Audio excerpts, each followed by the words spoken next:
திருப்பாடல்கள் அதிகாரம் 57. உதவிக்காக வேண்டல். கடவுளே, எனக்கு இரங்கும், எனக்கு இரங்கும். நான் உம்மிடம் தஞ்சம் புகுகின்றேன். இடர் நீங்கும் வரை உம் ரெக்கைகளின் நிழலையே எனக்கு புகலிடமாய் கொண்டுள்ளேன். உன்னதரான கடவுளை நோக்கி, எனக்காக யாவையும் செய்து முடிக்கும் இறைவனை நோக்கியே நான் மன்றாடுகின்றேன்.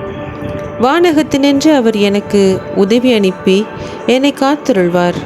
என்னை நசுக்குவோரை இழிவுபடுத்துவார். கடவுள் தம் பேரன்பையும் வாக்கு புரளாமையையும் வெளிப்படுத்துவார். மனிதரை வெறியோடு விழுங்கும் சிங்கங்கள் போன்றவரிடையே நான் கிடக்கின்றேன். அவர்களின் பற்கள் ஈட்டியும் அம்பும் போன்றவை.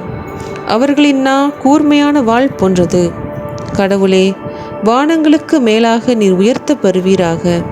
பாருங்கும் உமது மாட்சி விளங்குவதாக. நான் நடக்கும் வழியில் எனக்கு கண்ணி வைக்கின்றனர். நான் மனம் முடிந்து போனேன். என் பாதையில் குழி வெட்டினர், அவர்களே அதில் விழுந்தனர். என் உள்ளம் உறுதியாய் இருக்கின்றது. கடவுளே, என் உள்ளம் உறுதியாய் இருக்கின்றது. நான் பாடுவேன், உம்மை புகழ்ந்து பாடுவேன். என் நெஞ்சே விழித்தெழு, வீணையே யாழே விழித்தெழுங்கள். வைகரையை நான் விழித்தெழச் செய்வேன்.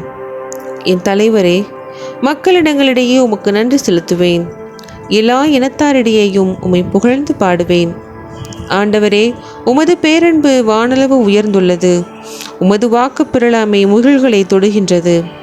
கடவுளே, வானங்களுக்கு மேலாக நீர் உயர்வு பெறுவீராக. பாரெங்கும் உமது மாட்சி விளங்குவதாக.